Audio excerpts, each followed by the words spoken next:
welcome to Britain's top 10 COVID hypocritical countrymen and women. Straight in at number 10 is Nicola Sturgeon. In October, Scotland's First Minister told Vogue magazine that she never wants to shake anyone's hand ever again, especially not a man. But just 5 days later, the thinking man's Jimmy Krankie gladly shook hands with Joe Biden at COP26. At number 9, we have the Welsh First Minister Mark Drakeford. Since the pandemic began, he has done his best to turn Wales into a dystopian nightmare. He banned dancing, he banned alcohol, he even banned the English, but he didn't ban Diwali. And in November, he took time out to defy his own dancing man to Diwali the night away. At number 8, we have Sadiq Khan. In September last year, London Mayor Sadiq claimed a selfish minority of Londoners are still refusing to wear the masks. Yet it turns out that there are certain situations where Sadiq can't wear a mask either, such as when posing for selfies with really good footballers at black tie events. In at 7, it's intellectual colossus and Labour MP Zarah Sultana. In November, woke Zara claimed she felt incredibly unsafe in the chamber when Tories were seen to not be wearing masks, but she bravely conquered her fears the following month and posed with her grime chubs at a packed-out Mobo Awards without a mask in sight. At 6, it's hypocrite journalists. Last December, Sky's Beth Rigby and Kay Bowley got busted boozing it up in Soho. After 6 months on full pay and gardening leave, they're back demanding other people lose their jobs for going on the lash like they did.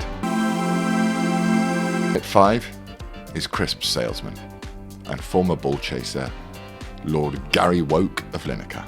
In April, our favourite big-eared friend tweeted, "How can there be any debate about whether we should be wearing a mask? Even if it only saves one life, then it has to be beneficial."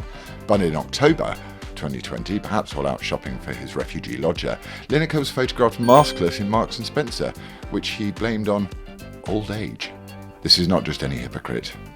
This is an M&S hypocrite. Hot in at 4, it's charismatic Labour leader Sir Keith Starmer. You'd be forgiven for believing that Captain Hindsight was clean as a whistle, the way he's been calling for Boris's head at present, but last May Keith was caught knocking back beers with Labour lovies at a lockdown lock-in in Durham. By the way, it was me that leaked that video, which might explain why Sir Keith looked like he'd followed through when I walked past him in Parliament a few weeks ago.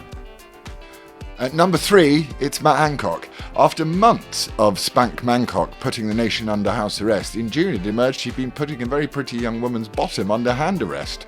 2022's looking positive for Spank. He's trying to sneak his way back into government, just like the way he sneaked out of his lover's bedroom window. At number 2, it's the TikTok twonks. While 65 million of us were going insane to protect the NHS from being overwhelmed, our brave heroes, except the 110,000 who are about to lose their jobs thanks to the vaccine mandates, found time to show us what smooth operators they were. Riddle me this. If the NHS is under pressure of being overwhelmed, why sack 110,000 of them?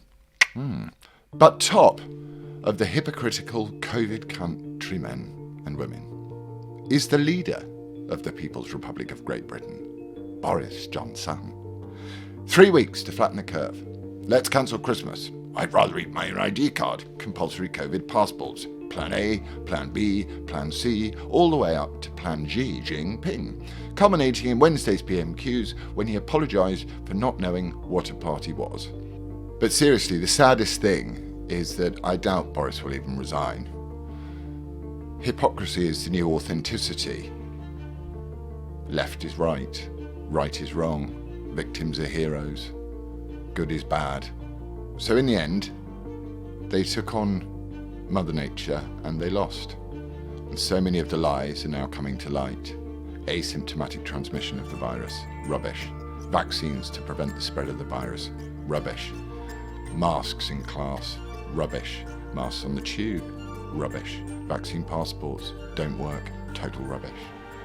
So if the people who are closest to the data were so scared that they could all gather together in their groups of hundreds in the Downing Street garden, then you've got to ask yourself a question. Why all of these measures? They had no intention of following them all along. But don't worry, chaps, there's good news. We haven't even begun on net zero yet.